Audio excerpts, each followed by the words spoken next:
Hola amigos, bueno, vamos a empezar con nuestra primera clase de portugués.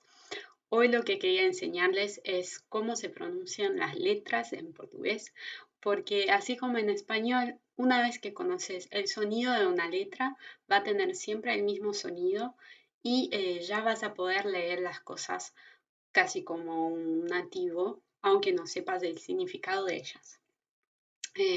Es distinto en inglés, por ejemplo, que las letras pueden cambiar mucho su pronunciación de acuerdo a la palabra, por suerte. Entonces, bueno, vamos. Yo voy obviamente a saltar las letras que son iguales al español. Por ejemplo, acá la A la podemos saltar directamente. La B. La B es importante ver su diferencia con la letra B. En español hacemos esa diferencia de, ay, si es B corta, si es B larga, porque se pronuncia prácticamente igual. En portugués no, es importante que sepan que esa diferencia es como muy marcada y que es importante pronunciarlo bien. Entonces la letra B, para hacer su sonido, tienen que cerrar los labios hacia adentro y soltar el aire, empujar el aire como así. B, B, B. Y acá tenemos, de ejemplo, la palabra boca, boca. Es muy distinto de la V.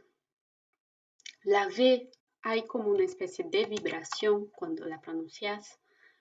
Es como con la boca cerrada en forma de media sonrisa y empujas el aire. V, V, V, V, V.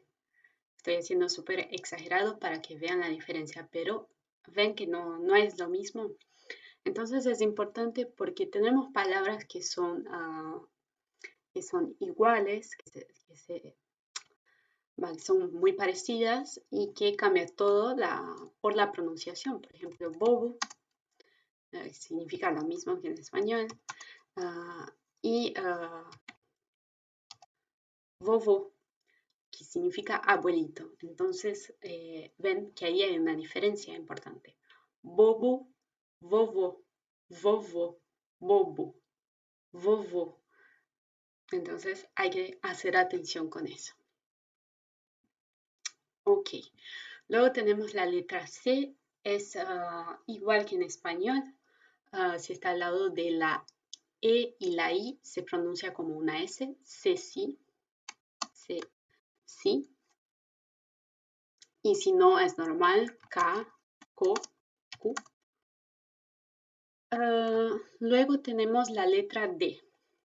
La letra D depende mucho de la región, pero generalmente cuando está al lado de una I o de una E, tiene un sonido como Y, Y. Por ejemplo, mi apellido es Díaz y en español decimos muy marcado Díaz. En portugués decimos Dias, Dias.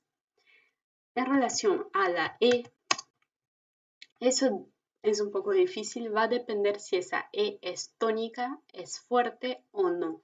Si no es fuerte, por ejemplo,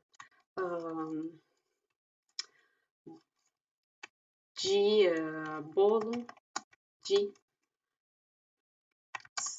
chocolate. Acá esa E no es fuerte, entonces decimos de bolo, de chocolate. Ok, y si está al lado de la A, de todas las otras letras, se pronuncia normal. Acá tenemos la palabra, por ejemplo, dado, dado. La letra E. Bueno, como vimos recientemente, la letra E se pronuncia siempre como E, excepto cuando no es la sílaba fuerte. Hay como muchas reglas súper complicadas para saber cuál es la sílaba fuerte, entonces creo que lo mejor es como ir practicando y la memoria. El tip que puedo dar ahora es que es casi seguro que si la E está al final de la palabra, no va a ser fuerte. Entonces ahí tenemos la palabra elefante y entonces ese L al principio se pronuncia como E, L, L. pero la E que está al final se pronuncia como una I. Elefante, elefante, elefante. ¿Ok? Y bueno, si la S lleva un acento, como acá, no tengo los acentos de mi teclado, por eso muestro, tiene una pronunciación más abierta. E, E, E, en vez de E, E, E, E, E. Ok. F igual a G. La G si está al lado de una E o de una I, se pronuncia G, G, G, G. Por ejemplo, la palabra gente, gente, es súper conocida. Si está al lado de las otras letras, suena normal como una G, como gato, gota, en fin. Gato, gota. Y si está al lado de una U y una vocal, es como en español. Acá tenemos G, G. Gueja, por ejemplo. Gueja. La H, letra H. La H no tiene sonido, solo si es una palabra extranjera. Entonces, tenemos acá, por ejemplo, homem. No tiene sonido. La letra I es igual la letra J. La letra J se pronuncia siempre, siempre como J, J. Por ejemplo, jardim, jovem, J, J, J, J.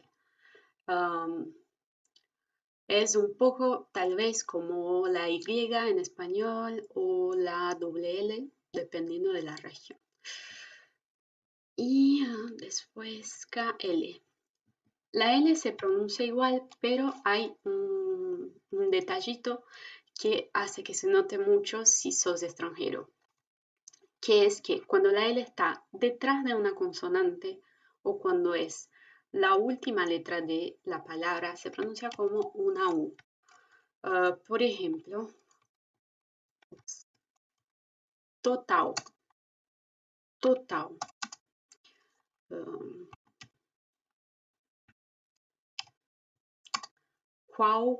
Qualquer, qualquer, qualquer. En fin, siempre, siempre que la L está atrás de una consonante al final, suena como una U. M y N son iguales. La letra O. La letra O tiene la misma particularidad que la letra E y es que suena como una U en el caso de que no sea la sílaba tónica, la sílaba fuerte. Entonces, el tip es el mismo. Generalmente cuando está al final de una palabra, se pronuncia como una U. Por ejemplo, tenemos la palabra número. Falta un acento ahí porque no tengo el acento. La O está al final. Ahí está. La O está al final y se dice U, número, número. Cero, cero. Si la O está al principio, generalmente, miren acá tenemos la palabra orella, orella. Ya vamos a ver esas combinaciones de